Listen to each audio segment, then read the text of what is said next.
আসসালামু আলাইকুম সবাইকে, কেমন আছেন? নিশ্চয়ই ভালো আছেন। আজকে আমি আপনাদের সাথে একটি অনেক উপকারী রেসিপি শেয়ার করব। আমার বাচ্চার লিভার জন্ডিস ধরা পড়াতে ডাক্তার যে খাবার সাজেস্ট করেছে তার মধ্যে থেকে একটি রেসিপি আপনাদের সাথে শেয়ার করব। তাহলে দেখে নিন আমি রেসিপিটি কিভাবে রান্না করি।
আমার বাচ্চার মতো যাদের জন্ডিস ও লিভার জন্ডিসের সমস্যা আছে তারা অবশ্যই এই খাবারগুলি রান্না করে খাবেন, তাহলে আমাদের মতো আপনাদেরও অনেক উপকারে আসবে।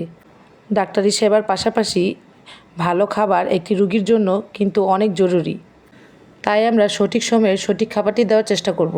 এই উপকারী রেসিপিটি আপনাদের সাথে শেয়ার করলাম। আপনাদের যদি একটু উপকারে আসে আমার চ্যানেলটিকে সাবস্ক্রাইব করে আমার পাশে থাকবেন। অবশ্যই আমার ছেলের জন্য দোয়া করবেন। আপনারা সবাই ভালো থাকবেন। আল্লাহ হাফেজ।